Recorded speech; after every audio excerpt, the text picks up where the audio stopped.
നിരവധി പതിറ്റാണ്ടുകൾ സിപിഎമ്മിന്റെ ഭാഗമായി നിന്ന് പ്രവർത്തിച്ച് സിപിഎമ്മിനോട് പിണങ്ങി ഞങ്ങളുടെ പിന്തുണയോടുകൂടി മത്സരിക്കുന്ന ജി സുധാകരനെതിരായി മുഖ്യമന്ത്രി വളരെ വില കുറഞ്ഞ കമന്റുകളാണ് പറഞ്ഞിരിക്കുന്നത്, പ്രതികരണമാണ് നടത്തിയിരിക്കുന്നത്. സുധാകരനെ മത്സരിപ്പിച്ച ഗതികേട് കോൺഗ്രസിനുണ്ടായി എന്നാണ് പറഞ്ഞിരിക്കുന്നത്. സുധാകരന് ബിജെപിയുടെയും കോൺഗ്രസിന്റെയും സ്ഥാനാർത്ഥിയാണ് എന്നെല്ലാമുള്ള രീതിയിലാണ് മുഖ്യമന്ത്രി പറയുന്നത്. അതായത് സിപിഎം വിട്ടുവന്നവർ നമ്മൾ പിന്തുണ കൊടുക്കാൻ പാടില്ല, കോൺഗ്രസോ മുസ്ലിം ലീഗോ വിട്ടുവന്നവർക്ക് സിപിഎമ്മിന് പിന്തുണ കൊടുക്കാം. എന്തൊരു ഇരട്ടത്താപ്പാണ് ഈ മുഖ്യമന്ത്രിക്ക്, എന്തൊരു ഇരട്ടത്താപ്പാണ്. ലീഗ് വിട്ടുവന്ന ജലീലിനെ സ്ഥാനാർത്ഥിയാക്കിയില്ലേ സിപിഎം, ഇല്ലേ? അബ്ദുൾ റഹ്മാൻ കോൺഗ്രസ് വിട്ടുപോയ ആളെ സിപിഎം സ്ഥാനാർത്ഥിയാക്കിയില്ലേ? എത്ര പേര് എവിടെയെല്ലാം ആക്കി, എത്ര ആളുകളാക്കി. ലീഗ് വിട്ടുവന്ന മുസ്തഫയെ പെരിന്തൽമണ്ണയിൽ സ്ഥാനാർത്ഥിയാക്കിയില്ലേ? അപ്പൊ ലീഗും കോൺഗ്രസും വിട്ടുവന്ന ആളുകളെ സിപിഎമ്മിന്റെ സ്ഥാനാർത്ഥിയാക്കാം, സിപിഎം വിട്ടുവന്ന ആൾക്ക് ഞങ്ങൾക്ക് പിന്തുണ കൊടുക്കാൻ പാടില്ല. മുഖ്യമന്ത്രിയുടെ ഈ പരസ്പര വിരുദ്ധമായ വർത്തമാനമാണ് ഇപ്പോഴത്തെ ഏറ്റവും വലിയ വാർത്ത. അദ്ദേഹം പറയുന്നതിനൊന്നും യാതൊരു അടിസ്ഥാനമില്ല.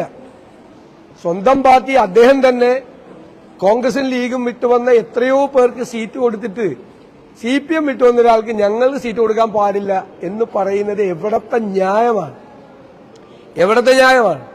മാത്രമല്ല, ഇദ്ദേഹത്തോട് എങ്ങനെയാണ് സംവാദം നടത്തുന്നത്? ഫേസ്ബുക്കിൽ ചോദിക്കുന്ന ചോദ്യത്തിന് മറുപടിയില്ലല്ലോ. അദ്ദേഹം ഒരു ആരോപണം ഉന്നയിച്ചാൽ നമ്മൾ മറുപടി കൊടുത്താൽ പിന്നെ കണ്ടം വഴി ഓടുകയെന്നൊന്നും ഞാൻ പറയുന്നില്ല, അതൊക്കെ സോഷ്യൽ മീഡിയയിലെ ഭാഷയാണ്. പക്ഷേ പിന്നെ അതിനെപ്പറ്റി ഒരു പിടിയില്ല. ഉമ്മൻചാണ്ടി സർക്കാരിന്റെ കാലത്ത് 4,43,000 വീട് വെച്ചു എന്ന് ഞാൻ പറഞ്ഞപ്പോൾ 4,000 വീട് മാത്രമേ വെച്ചുള്ളൂ. ഞാൻ പറഞ്ഞത് യമണ്ടൻ നുണയാണെന്നാണ് മുഖ്യമന്ത്രി പറഞ്ഞത്. ഞാൻ അതിന്റെ മുഴുവൻ തെളിവുകൾ ഹാജരാക്കിയപ്പോൾ ജനങ്ങൾക്ക് ബോധ്യമായി യമണ്ടൻ നുണ പറഞ്ഞത് മുഖ്യമന്ത്രി തന്നെയാണ്. പിന്നെ അതിനെക്കുറിച്ച് യാതൊരു തരത്തിലുള്ള മിണ്ടാട്ടവും ഇല്ല. പരസ്പര വിരുദ്ധമായ കാര്യങ്ങളാണ്. ജമാഅത്ത് ഇസ്ലാമിയെ പറ്റി പറഞ്ഞത് പിന്നെ മാറ്റി പറഞ്ഞു. ജമാഅത്ത് ഇസ്ലാമിയായിട്ട് ഒരു തരത്തിലുള്ള ബന്ധം ഉണ്ടായില്ല എന്ന് പറഞ്ഞു. ബിജെപി RSSുമായിട്ട് ഒരു തരത്തിലുള്ള ബന്ധം ഉണ്ടായില്ല എന്ന് പറഞ്ഞു. ഞാൻ 1977 മാർച്ച് 4 ദേശാഭിമാനിയിലെ ആർട്ടിക്കിൾ ഞാൻ കാണിച്ചുതരാം. എഴുതിയിരിക്കുന്നത് എന്താണെന്നറിയോ? ജനസംഘം എന്ന് പറയുന്നത് ഒരു വർഗീയ പാർട്ടിയല്ല, ജനസംഘം ന്യൂനപക്ഷ വിരുദ്ധരല്ല, കോൺഗ്രസുകാരാണ് ജനസംഘത്തിന്റെ തലയിൽ ഇതെല്ലാം കെട്ടിവെച്ചിരിക്കുന്നത്. നമ്മൾ ലൈബ്രറിയിൽ നിന്ന് എടുത്താണ്, തപ്പിപ്പോയാൽ നമ്മളും പോവുമല്ലോ.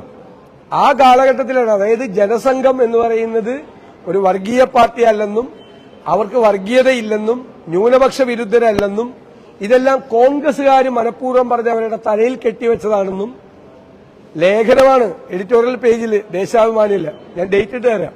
ആ ലേഖനം എഴുതി വെച്ചിരിക്കുക EMS ആണ് അന്ന് അതിന്റെ പത്രാധിപര്. അപ്പൊ ജനസംഘത്തെ വെള്ളപൂശി കൊടുത്ത പാർട്ടിയാണ് സിപിഎം.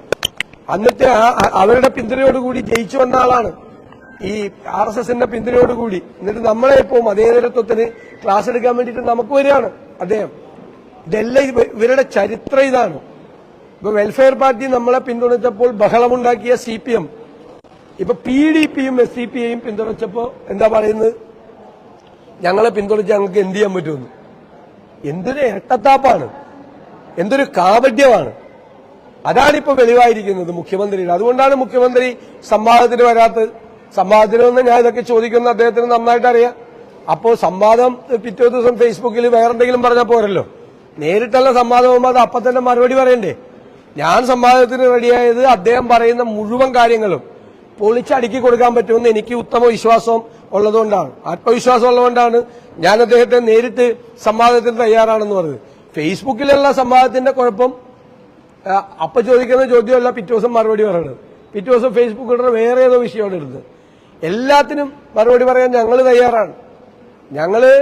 ഞങ്ങള് പറയുന്ന കാര്യങ്ങൾക്ക് യുക്തിഭദ്രതയുണ്ട്, ഞങ്ങളുടെ കയ്യിൽ ഡേറ്റയുണ്ട്, ഞങ്ങളത് പറയുന്ന കാര്യങ്ങൾ പ്രൂവ് ചെയ്യാൻ പറ്റും നമുക്ക്.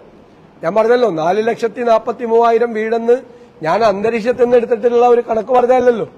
അത് നിയമസഭയിൽ ഞങ്ങൾ ചോദിച്ച ചോദ്യങ്ങൾക്ക് ഉത്തരം തന്നതും പ്ലാനിംഗ് ബോർഡിന്റെ റിപ്പോർട്ടും അടക്കം തന്ന സാധനങ്ങളാണ് ഇതെല്ലാം. അപ്പൊ ഇവരുടെ ചരിത്രം ഇതാണ്. ഇവരാരുമായിട്ട് കൂട്ടുകൂടും. പറയല്ലോ 4 വോട്ടിന് വേണ്ടി രാഷ്ട്രീയ ചെറ്റത്തരം കാണിക്കില്ല എന്ന് പറഞ്ഞല്ലോ. അപ്പൊ 4 വോട്ടിന് വേണ്ടി ഞാൻ ആ വാക്കൊന്നും ഞാൻ ഉപയോഗിക്കില്ല. രാഷ്ട്രീയ ചെറ്റത്തരം എന്നുള്ള വാക്ക് ഞാൻ ഉപയോഗിക്കില്ല, ഞങ്ങൾ ആരും ഉപയോഗിക്കില്ല. പക്ഷെ 4 വോട്ടിന് വേണ്ടി RSSുമായിട്ട് കൂടാം, 4 വോട്ടിന് വേണ്ടി ജമാഅത്ത് ഇസ്ലാമിയായിട്ട് കൂടാം, 4 വോട്ടിന് വേണ്ടി SDP ആയിട്ട് കൂടാം, 4 വോട്ടിന് വേണ്ടി PDP ആയിട്ട് കൂടാം. ഇതെല്ലാം തെളിയിച്ച പാർട്ടിയാണ് CPM. ഇതെല്ലാം തെളിയിച്ച പാർട്ടിയാണ് CPM. എന്നിട്ട് നമ്മളോട് പറയാണ് വികസനത്തെക്കുറിച്ച് ചർച്ച ചെയ്യുന്നില്ല. ഞങ്ങൾ തയ്യാറാണെന്നേ. നിങ്ങൾ വികസനത്തെക്കുറിച്ച് ചർച്ച ചെയ്യ്.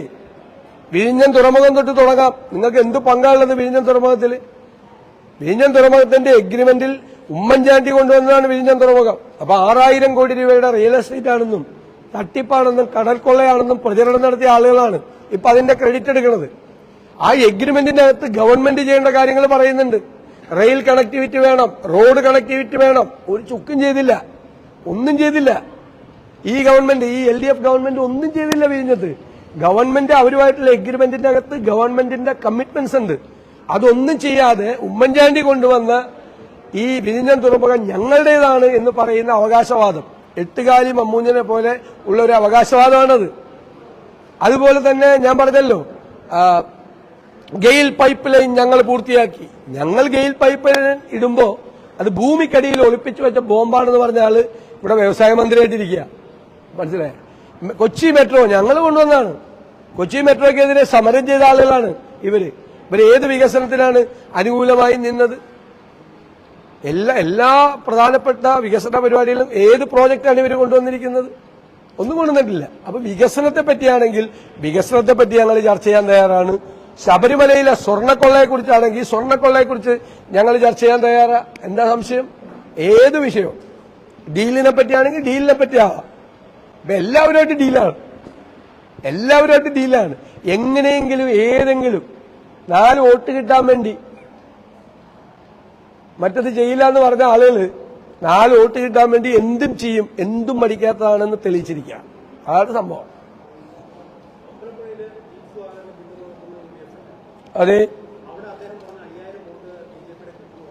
അത് കിട്ടുമായിരിക്കും, അദ്ദേഹത്തിന് കിട്ടുമായിരിക്കും. ചിലപ്പോ BJPക്കാർ വോട്ട് ചെയ്യുമായിരിക്കും അദ്ദേഹത്തിന് BJPക്കാർ വോട്ട് ചെയ്യായിരിക്കും. അതിനെന്താ? BJP ആയിട്ടുള്ള ഡീലൊന്നും അല്ലല്ലോ അത്. BJP ആയിട്ടുള്ള ഡീലല്ല, അദ്ദേഹത്തിന് കിട്ടുമായിരിക്കും. അദ്ദേഹത്തിന് എല്ലാ രാഷ്ട്രീയ CPM-കാർ ചെയ്തില്ലേ? ജി സുധാകരനോട് വോട്ട് ചെയ്യില്ലേ? ജി സുധാകരന് നിങ്ങൾക്ക് പറയാൻ പറ്റുമോ ചെയ്യില്ല എന്ന്?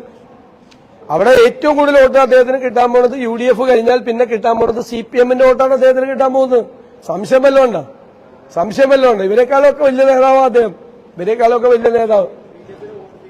അല്ല, അദ്ദേഹം അല്ലെന്നേ. BJPക്കാരെ അദ്ദേഹത്തിന് വോട്ട് ചെയ്യണതിന് എനിക്കെന്താ കുഴപ്പം?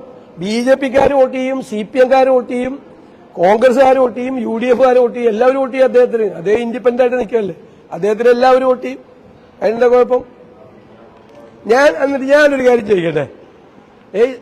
അപ്പുറത്തുനിന്ന് ഇപ്പുറത്തേക്ക് വന്ന ഒരു സ്വതന്ത്രനെ നിങ്ങൾ പിന്തുണച്ചില്ലേ? ആ പാലക്കാട് നിങ്ങൾ ആരെയാണ് പിന്തുണച്ച്? പേര് സരിൻ അല്ലേ? പിന്തുണച്ചില്ലേ? കോൺഗ്രസ് വിട്ടു വന്നല്ലേ? അതിൽ BJP പോയിട്ട് സീറ്റ് ചോദിച്ചിട്ട് BJP കൊടുക്കാത്തതുകൊണ്ടാണ് CPM-ന്റെ സ്ഥാനാർത്ഥിയായത്. ഒരു മടിയുണ്ടായില്ലേ? ഈ പിണറായി വിജയന്റെ ഒരു പ്രശ്നം എന്താ പറയാ, അദ്ദേഹം ഇതൊക്കെ മറന്നു. എന്നിട്ട് നമ്മളൊരു സ്വതന്ത്ര സ്ഥാനാർത്ഥിയെ പിന്തുണച്ചത് ഭയങ്കര കുറ്റകൃത്യം എന്ന് പറയാണ്. ഇന്ന് രാവിലെ ഞാൻ എണ്ണി പറയാം, CPM പിന്തുണച്ച വേറെ സ്വതന്ത്ര BJP പോയി കേന്ദ്രമന്ത്രിയായി. അൽഫോൺസ് കണ്ണന്താനം ഇല്ലേ? ഒരാള് ആയില്ലേ? ഈ സരിൻ BJP-യുടെ അടുത്ത് പോയിട്ട് സീറ്റ് കിട്ടാത്തതാണ് CPM-ൽ വന്നിട്ട് CPM-ന്റെ സ്ഥാനാർത്ഥിയായത്. അപ്പൊ സുധാകരനെ പോലുള്ള സമുന്നതരായ ഒരു നേതാവിനെ CPM വിട്ടു വന്നപ്പോൾ ഞങ്ങൾ പിന്തുണച്ചതിന് ഞങ്ങളെ പരിഹസിക്കുക. ഞാൻ പറഞ്ഞല്ലോ, മലപ്പുറം ജില്ലയിൽ മാത്രം CPM-ഉം ലീഗും വിട്ടുവന്ന എത്ര പേര് സ്ഥാനാർത്ഥിയാക്കി? പറയുമ്പോ ഇതൊക്കെ ആലോചിക്കേണ്ട. ഇതൊക്കെ ഞങ്ങളുമൊക്കെ അറിയാലോ, ഞങ്ങളുമൊക്കെ ഇതൊക്കെ അറിയുന്ന ആളല്ലേ. രാഷ്ട്രീയവും കഴിഞ്ഞ 19 കൊല്ലത്തെ രാഷ്ട്രീയമൊക്കെ അറിയാവുന്ന ആളല്ലല്ലോ ഞങ്ങളെല്ലാം. ഞങ്ങൾ അപ്പൊ തന്നെ മറുപടി പറയില്ലേ? അറ്റ്ലീസ്റ്റ് എഴുതി കൊടുക്കുന്ന ആളിനെങ്കിലും ഇത് ശ്രദ്ധിക്കണ്ടേ? മുഖ്യമന്ത്രി ഇങ്ങനെ അവമാനിക്കാമോ? മുഖ്യമന്ത്രിയെ കൊണ്ട് അബദ്ധം പറയിപ്പിക്കുക, അതാണ് അബദ്ധം വായിപ്പിക്കുക, അതാണ് ഇപ്പോഴത്തെ സ്ഥിരം പരിപാടി. ഏതോ ഒരു ഉത്തരം കണ്ടെന്ന് പറഞ്ഞിട്ട് 4000 വീട് ഉമ്മൻചാണ്ടിയുടെ കാലത്ത് പറ്റില്ലെന്ന ആ മുഖ്യമന്ത്രിയെ പോലത്തെ ഒരാളെ കൊണ്ട് ഒരു കള്ളം പറയിപ്പിച്ചില്ലേ? എഴുതി കൊടുക്കുന്ന ആളുകൾ എന്തിനാ അദ്ദേഹത്തെ അവമാനിക്കുന്ന? ഇങ്ങനെ മുഖ്യമന്ത്രി, കേരളത്തിന്റെ മുഖ്യമന്ത്രി.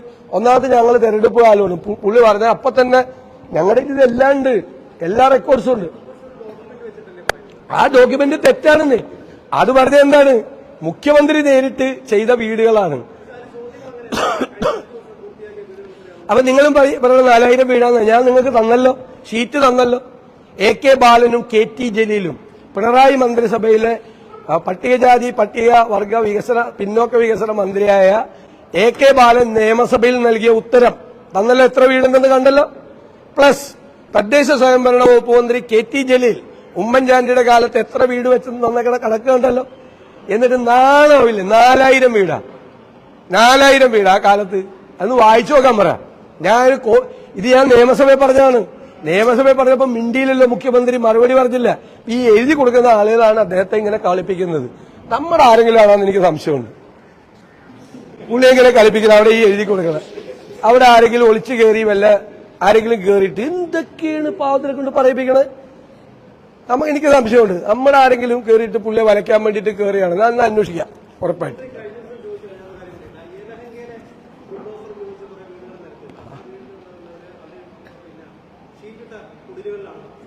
അത് വീട് നിർമ്മിച്ചുകൊണ്ടിരിക്കാനുള്ള കഴിഞ്ഞ ദിവസം വാർത്ത കണ്ടല്ലോ. എനിക്കറിയില്ല അതിന്റെ ഡീറ്റെയിൽസ്. ഞാൻ അറിയാൻ പാടില്ലാത്ത കാര്യം പറയില്ലല്ലോ.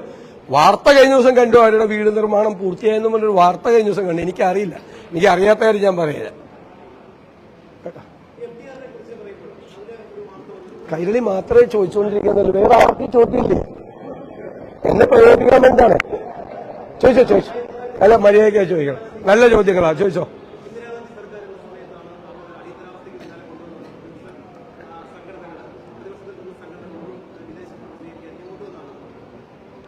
FCRI ആക്ട്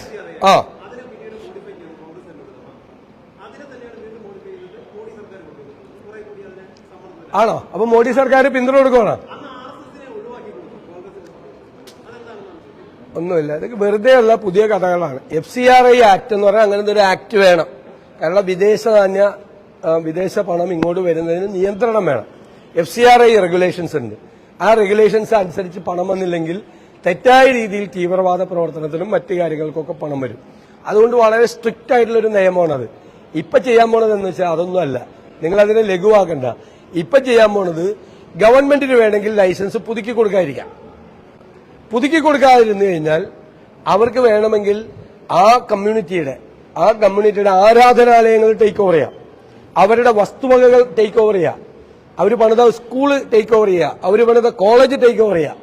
എന്തു വേണം ചെയ്യുക. അതെങ്ങനെയാണ്? അത് ഭരണഘടനാ വിരുദ്ധമാണ്, മൌലികാവകാശങ്ങൾക്ക് വിരുദ്ധമാണ്. മനസ്സിലായ? വഖഫ് ബില്ലിലും അതുപോലത്തെ ഒരു ചതിയുണ്ട്. ഞങ്ങൾ അന്ന് പറഞ്ഞു വഖഫ് ബില്ലിനെ ആരും പിന്തുണയ്ക്കരുത്, കാരണം ചർച്ച് ബില്ല് വരുമെന്ന് പറഞ്ഞു. ചർച്ച് ബില്ലിന് വേറെ വരാതിരിക്കുകയാണ്. അപ്പോൾ ക്രൈസ്തവ വിഭാഗങ്ങളുടെ പ്രോപ്പർട്ടീസ് ഉണ്ട് പല സ്ഥലത്തും. അത് തട്ടിയെടുക്കാൻ വേണ്ടിയിട്ടുള്ള വഴിയാണ് ഈ അമെന്റ്മെന്റിലുള്ളത്. അല്ലാതെ പണ്ട് കോൺഗ്രസ് FCRI ആക്ട് വേണ്ടെന്ന് ആരെങ്കിലും പറയോ? FCRI ആക്ട് വേണം.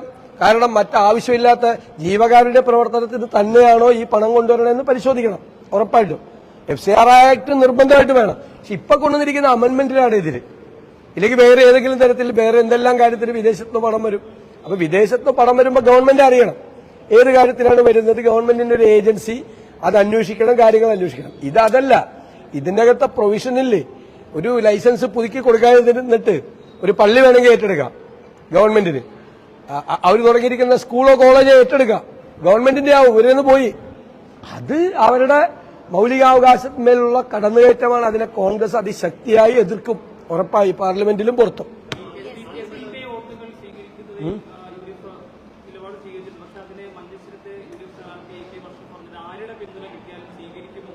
അതൊക്കെ സ്ഥാനാർത്ഥികൾ അങ്ങനെയല്ലേ പറയുള്ളൂ. സ്ഥാനാർത്ഥികൾ അങ്ങനെയല്ലേ പറയുള്ളൂ. സ്ഥാനാർത്ഥി ആരുടെ പിന്തുണ കിട്ടിയാലും സ്വീകരിക്കുമെന്നല്ലാതെ സ്ഥാനാർത്ഥി പറയണ്ട. അങ്ങനെയല്ലേ സ്ഥാനാർത്ഥികൾ പറയുള്ളൂ. ഞാൻ പറഞ്ഞില്ലേ, പൊതുവായിട്ടുള്ള ഒരു തീരുമാനം എടുത്തിട്ടുണ്ട്. ആ തീരുമാനം മാറ്റിയിട്ടില്ല UDF. മാറ്റിയാലേ എനിക്ക് പറയാൻ പറ്റുള്ളൂ. UDFന്റെ തീരുമാനം.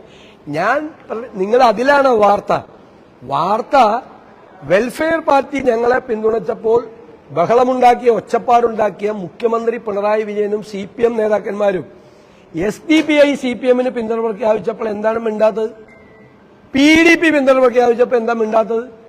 അപ്പൊ അവരെ പിന്തുണച്ചാൽ മതേതരവാദികൾ അല്ലെ, ഞങ്ങളെ പിന്തുണച്ചാൽ വർഗീയവാദികൾ. അത് കയ്യിൽ വെച്ചാൽ മതി. ഇപ്പൊ കേരളത്തിൽ ഇവരുടെ മൂടുപടം അരിഞ്ഞു വീണു. ഇവര് 4 വോട്ടിന് വേണ്ടി മുഖ്യമന്ത്രി പറഞ്ഞതുപോലെ ഡാഷ് ചെയ്യുന്നവരാണ്, ഞാൻ ആ വാക്ക് ഉപയോഗിക്കില്ല എന്ന് അവർ തന്നെ തെളിയിച്ചു.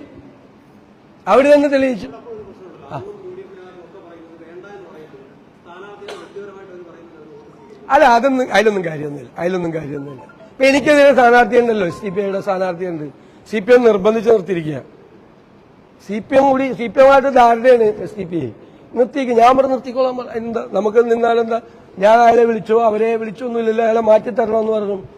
അവര് കഴിഞ്ഞ പ്രാവശ്യം പറഞ്ഞത് എന്നെ പറവൂരിൽ കുഴിച്ചു മൂടും എന്ന് പറഞ്ഞിട്ട് പ്രസംഗിച്ചാണ്. എന്നെ കുഴിച്ചു മൂടും. RSSകാർ പറഞ്ഞത്, അല്ല BJP സ്ഥാനാർത്ഥികൾ പറഞ്ഞത് എന്നെ രാഷ്ട്രീയ വനവാസത്തിന് അയക്കുമെന്ന് പറഞ്ഞിട്ട് എല്ലാവരും കൂടി. അപ്പൊ ഞാനതെല്ലാം ആസ്വദിച്ച ഇലക്ഷൻ മത്സരിക്കുകയാണ്. ഇങ്ങനെ ഇത്രയും ആളുകൾ എല്ലാവരും കൂടി തോൽപ്പിക്കുമെന്നും കൊല്ലുമെന്നും കുഴിച്ചു മൂടുമെന്നും ഒക്കെ പറഞ്ഞു വരുമ്പോ ആസ്വദിച്ച് മത്സരിക്കുകയാണ്. ഇവരൊക്കെയല്ലേ എന്റെ കൂടെ ഉള്ളത്, പിന്നെ എനിക്കെതിരെ പേടിക്കാനുള്ളത്.